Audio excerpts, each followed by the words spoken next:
مفتی سلطان کے بیانات کے لیے مفتی سلطان آفیشل کو سبسکرائب کریں۔ السلام علیکم ورحمۃ اللہ وبرکاتہ۔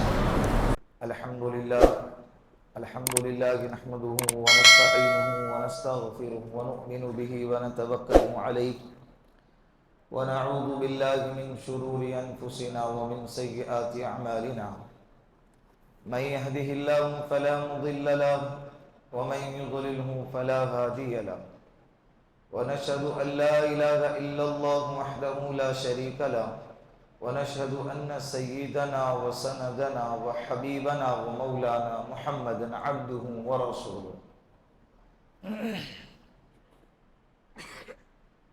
اما بعد فقد قال الله تبارك وتعالى في القرآن المجيد والفرقان الحميد، فأعوذ بالله من الشيطان الرجيم، بسم الله الرحمن الرحيم، يا أيها الذين آمنوا كتب عليكم الصيام كما كتب على الذين من قبلكم لعلكم تتقون۔ وجاء في الحديث وقال النبي صلى الله عليه وسلم في الجنة 8 أبواب منها باب يسمى الريان لا يدخله إلا الصائمون، أو كما قال عليه الصلاة والسلام۔ صدق الله المولانا العظيم وصدق رسوله النبي الكريم، ونحن على ذلك من الشاهدين والشاكرين والحمد لله رب العالمين۔ پیار محبت کے ساتھ ایک مرتبہ درود پاک پڑھ لیں۔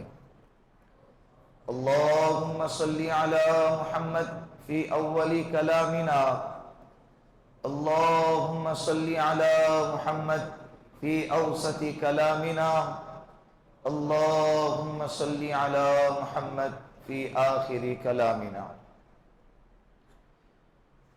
جس مہینے کو پانے کے لیے، جن لمحات کو حاصل کرنے کے لیے میرے اور آپ کے آقا جناب رسول اللہ صلی اللہ علیہ وسلم 2 مہینے پہلے سے اہتمام فرماتے تھے، دعا فرماتے تھے کہ اے اللہ رجب اور شعبان کے مہینے میں برکتیں عطا فرما اور رمضان میں عافیت کے ساتھ داخلہ نصیب فرما۔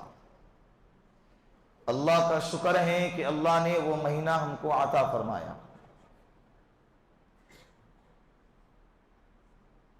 بعض ٹیچر بچوں کو سوالوں کے جواب اس لیے بتاتے ہیں کہ وہ کہتے ہیں کہ میں جواب اس لیے بتا رہا ہوں تاکہ میں چاہتا ہوں کہ تو ناپاس نہ ہو، تو ناکامیاب نہ ہو۔ اسی طرح اللہ بعض بندوں کو رمضان کا مہینہ اس لیے عطا فرماتے ہیں تاکہ یہ بندے جہنم میں نہ جائے، تاکہ یہ بندے کامیاب ہو جائیں، تاکہ یہ بندے اپنی مغفرت کروا لیں۔ تو اللہ کا کرم رہا کہ اللہ نے ہم کو رمضان جیسا عظیم مہینہ عطا فرمایا۔ اللہ ہمیں اس کی قدر کرنے کی توفیق عطا فرمائے، یہ بہت ضروری ہے۔ جس طرح سے نیکیوں کا بہاؤ جب بڑھتا ہے نا تو گناہ کی سزا بھی بڑھتی ہے، گناہ کی سزا بھی بڑھتی ہے۔ اسی لیے اس مہینے کا احترام کرنا چاہیے۔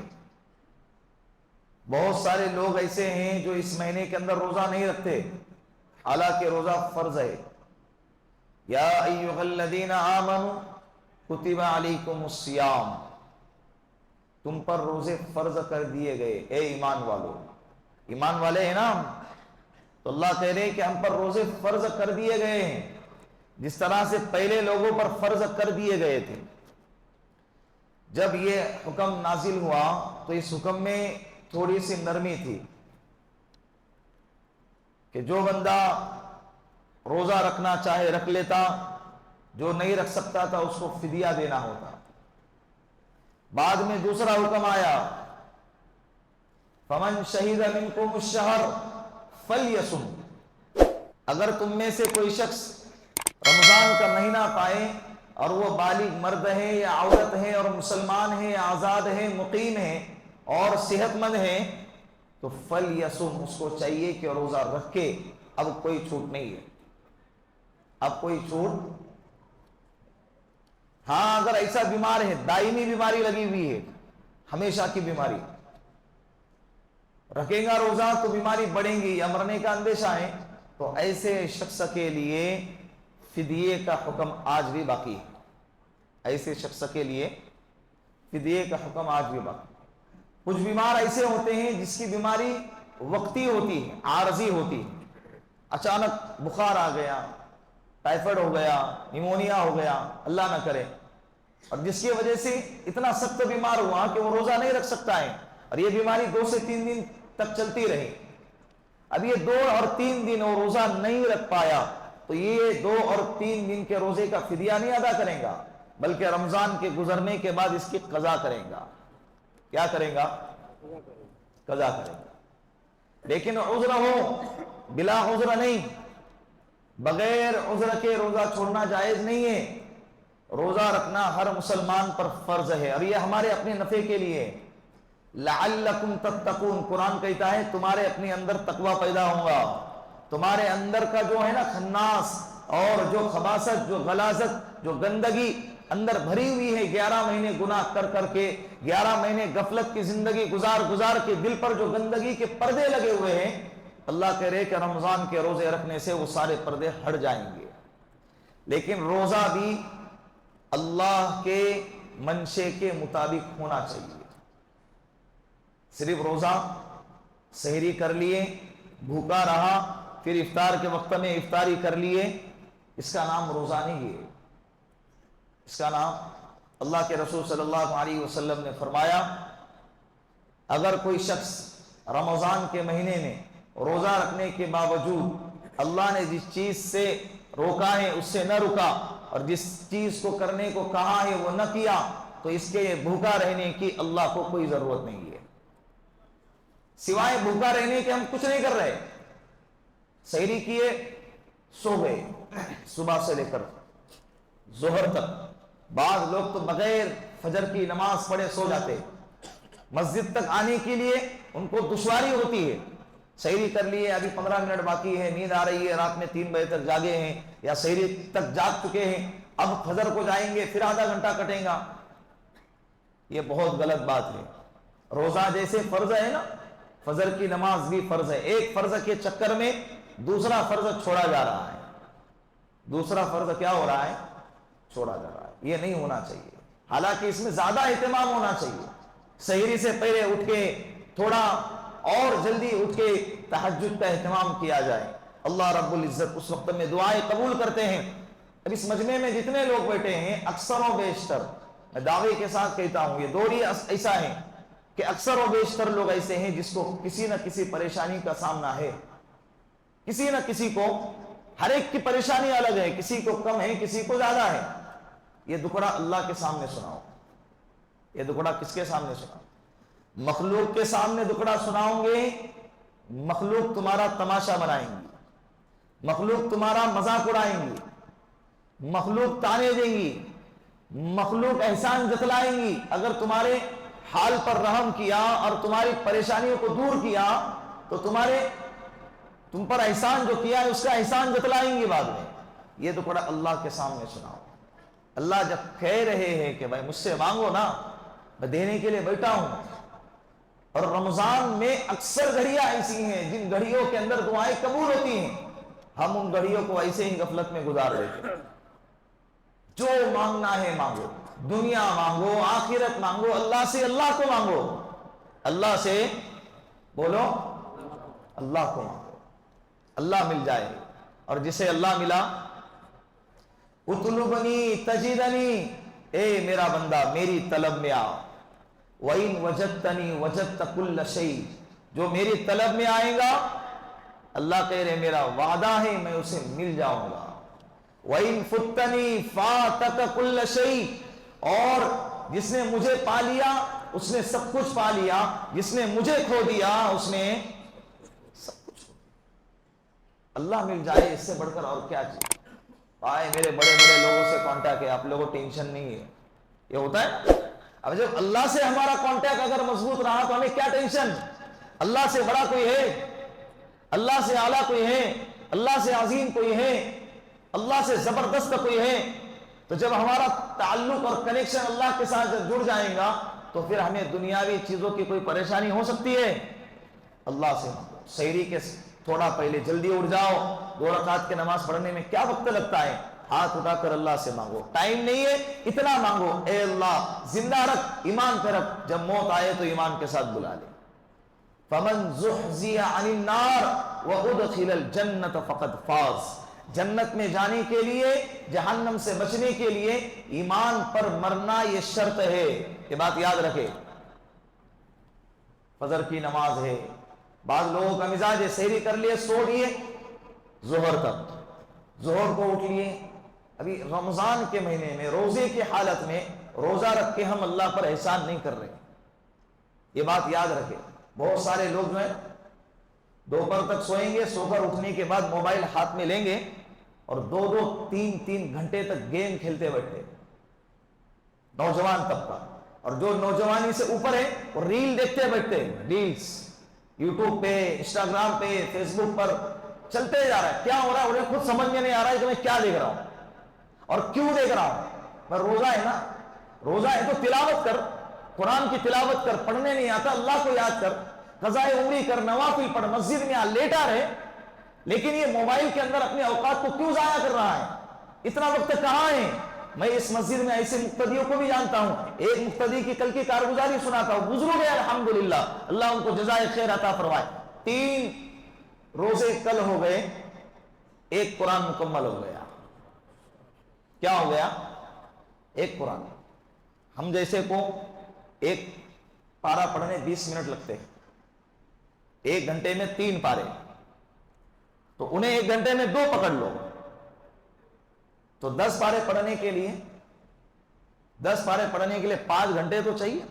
سونا ہے, کام ہے, عبادت ہے, اس کے بعد 5 گھنٹے تلاوت. بولو اللہ خوش ہوں گے کہ نہیں ہوں گے؟ ابھی 3 دن آپ کے بھی گزر گئے, 3 دن ان کے بھی گزر گئے, لیکن کس نے کمایا؟ اور یہ آگے کے ایام بھی گزر جائیں گے, اللہ کی قسم رکنے والے نہیں ہیں. آگے کے ایام بھی گزر جائیں گے, ایک لمحہ بھی رکنے والا نہیں ہے. دنیا کی کوئی طاقت آج تک نہ پیدا ہوئی ہے نہ پیدا ہوگی جو ٹائم کو روک سکے. یہ اللہ نے اپنے قبضے قدرت میں رکھا ہوا ہے, نکل جائیں گا. اس کو ایسے ہی ضائع نہ کرو میرے بھائی, اللہ کا واسطہ ایسے ہی ضائع نہ کرو. موبائل میں بہت سارے نوجوانوں کو دیکھتا ہوں مسجد میں آ کے, اللہ کے گھر میں آ کے موبائل دیکھتے ہیں.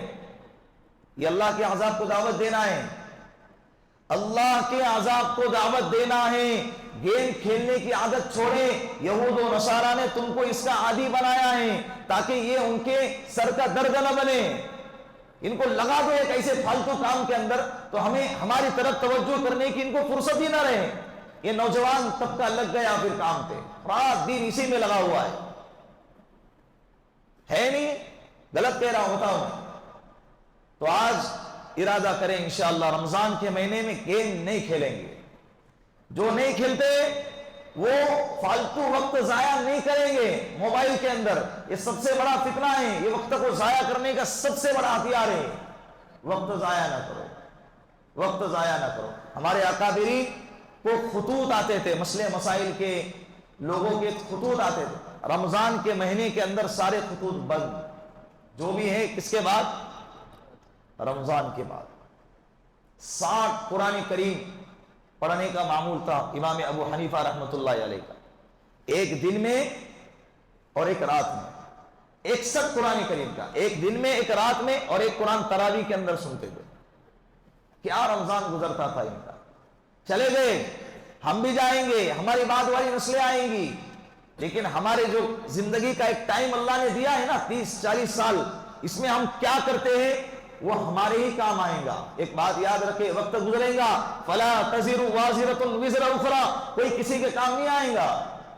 تو خدا را وقت کو ضائع نہ کرے. 3 دن گزر گئے, 4تھا دن ایسے ہی گزر جائیں گا, پھر دیکھتے دیکھتے الوداعی جمعہ آ جائیں گا. گیا رمضان.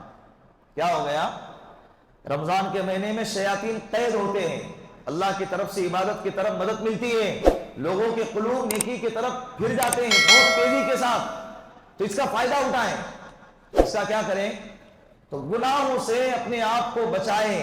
روزہ لگا بیٹھ کے کیا کریں گے؟ 4 لوگ بیٹھ کے جمع ہو گئے اور شروع ہو گئے، یہ ایسا کرتا ہے، وہ ویسا کرتا ہے، اس نے ایسا بولا، اس نے ویسا کیا۔ زبردستی کی اپنی عبادت کا جو ثواب ہے اس کے کھاتے میں کیوں ڈال رہے ہیں؟ بات سمجھ میں آ رہی؟ اللہ کے رسول نے فرمایا جو بندہ کسی کی غیبت کرتا ہے گویا اس نے اپنے بھائی کا گوشت کھایا ہے۔ کیا کھایا ہے؟ روزہ مکروہ ہوتا ہے، بعض علماء نے لکھا ہے غیبت کرنے سے روزہ کیا ہوتا ہے؟ آپ آزما کے دیکھ لیجئے، غیبت کرو، گناہ کے کام کرو، آپ کو روزہ لگے گا، تکلیف ہوں گی، شدت کی پیاس لگے گی۔ آپ قرآن کی تلاوت کرو، ذکر و اذکار کرو، نماز کا اہتمام کرو، انشاءاللہ آپ کو روزے کا احساس بھی نہیں ہوگا، آپ کو روزے کا۔ حضرت عثمان غنی رضی اللہ عنہ کو شہادت سے پہلے پانی بند کر دیا گیا تھا۔ کیا؟ تو ان سے پوچھتے تھے کہ کیسے گزر رہی ہیں؟ حضرت فرماتے تھے میں قرآن کی تلاوت کرتا ہوں، اللہ میری پیاس بجھا دیتے ہیں۔ پڑھو نا یار، رمضان کے ساتھ قرآن کو بڑی گہری مناسبت ہے، ایک لمحہ بھی ضائع نہ کرو۔ طے کرو مجھے اس رمضان میں 10 قرآن ختم کرنا ہے، 5 قرآن ختم کرنا ہے، کریں گے نا انشاءاللہ۔ 4 چیزیں کم سے کم رمضان کے مہینے میں، ویسے تو پوری زندگی کرنا چاہیے لیکن رمضان کے مہینے میں بڑے اہتمام کے ساتھ کم سے کم کرنا چاہیے۔ نمبر 1، قلت کلام، قلت بات چیت بالکل کم، ضرورت کی بات چیت ہو، جہاں ضرورت نہیں خاموش رہو۔ یہ زبان بہت خطرناک چیز ہے۔ اللہ کے رسول نے فرمایا املک علیک لسانک وبکی علی خطیتک، جس شخص کی زبان اس کے قابو میں ہے اور اپنے گناہوں پہ نادم اور روتا ہے، سمجھو دین اس کے قابو میں ہے، دین اس کے کیا ہے؟ قابو میں۔ زبان قابو میں رکھو، کم بولو، عادت ڈالو اس کی۔ من کثور لغتہ کثور غلطہ، جو جتنا زیادہ بولیں گا اس کی اتنی زیادہ غلطی ہوگی۔ امام غزالی رحمت اللہ علیہ فرماتے ہیں میں جب بھی پچھتایا بولنے پر پچھتایا، خاموش رہنے پر کبھی نہیں پچھتایا۔ خاموش رہنے پر بولو نا، کبھی نہیں پچھتایا۔ تو خاموشی بہت بڑی چیز ہے، اس کو اختیار کرو۔ زیادہ بولنا کمال نہیں ہے، زیادہ بولنا ہوشیاری نہیں ہے، زیادہ بولنا بہت بڑی اچھی بات نہیں ہے، زیادہ بولنا بری بات ہے۔ ضرورت پر بولو، تول کر بولو، سمجھ کر بولو۔ ان السمع والبصر والفؤاد کل اولئک کان عنہ مسئولا، اللہ پوچھے گا، ہر چیز کے بارے میں پوچھے گا، جو دیکھتے ہوں، جو بولتے ہوں، جو سنتے ہوں، ہر چیز کے بارے میں کل قیامت کے دن اللہ پوچھے گا۔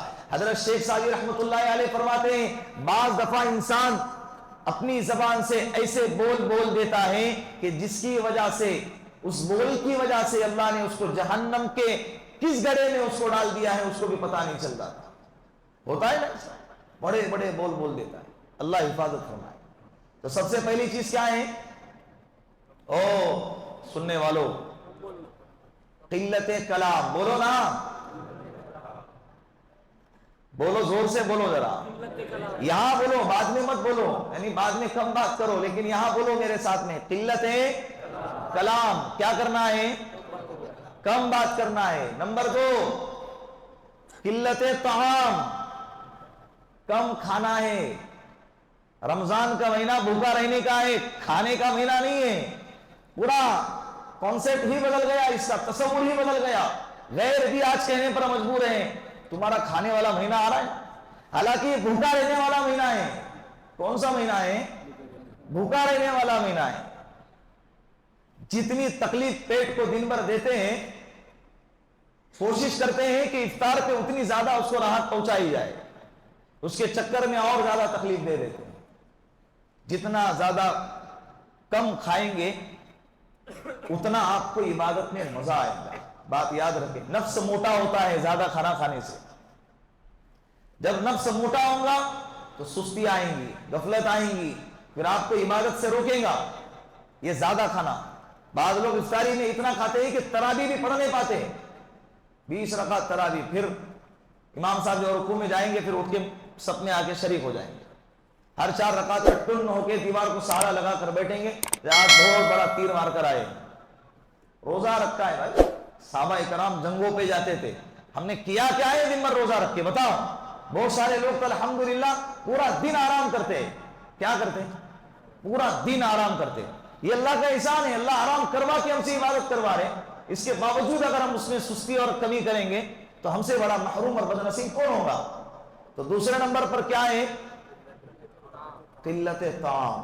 فلسطین کا دیکھو آج کیا حال چل رہا ہے. سحری افطاری کو ترس رہے. کوئی کھانا بانٹنے آتا ہے لائن لگایا جاتا ہے.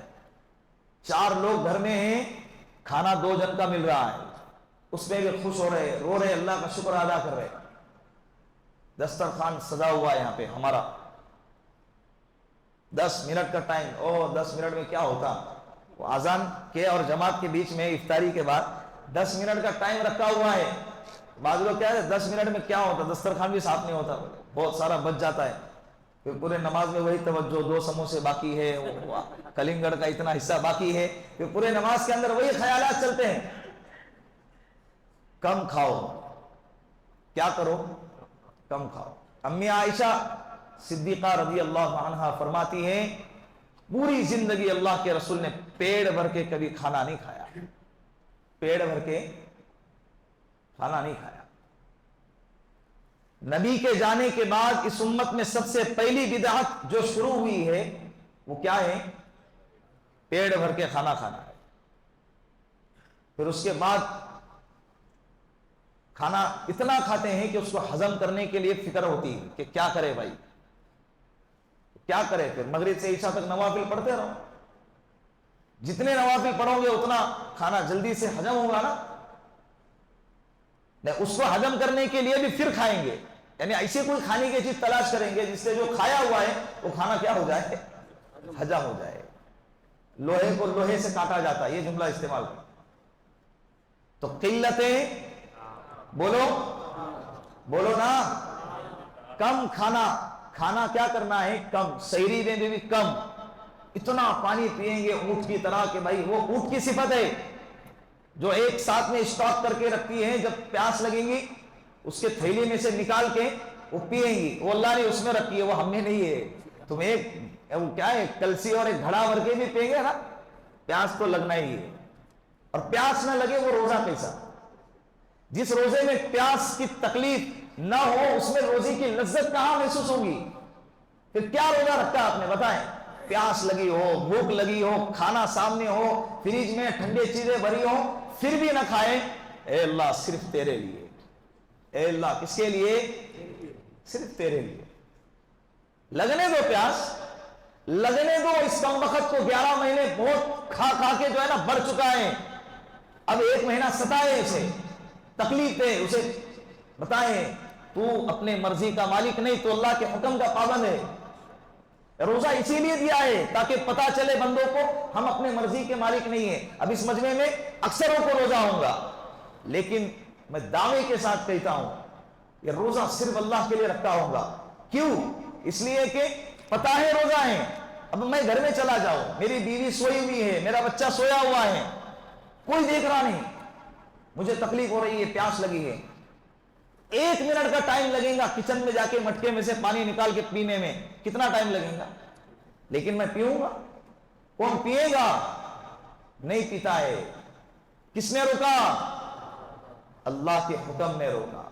یہ روزہ خالص اللہ کی عبادت ہے, خالص اللہ کی عبادت ہے. اسی لیے اللہ نے اس کا بدلہ بھی کہا کہ اس کا بدلہ وَأَنَا أَجْزِي بِهِ, اس کا بدلہ میں ہوں, میں خود اس کا بدلہ ہوں. تیسرے نمبر پہ قلت منام, کم سونا. کیا کرنا؟ زیادہ سونے سے بھی روزہ مکروہ ہوتا ہے, یاد رکھے. سوئے جا رہے کیا کرے؟ روزہ ہے, اٹھ کے بھی کریں گے کیا؟ اٹھ کے کریں گے کیا؟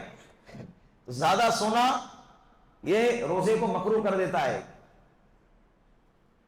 تو کم سونے کی عادت ڈالے, غیر رمضان میں بھی, خاص طور پہ رمضان میں بھی, خاص طور پہ رمضان.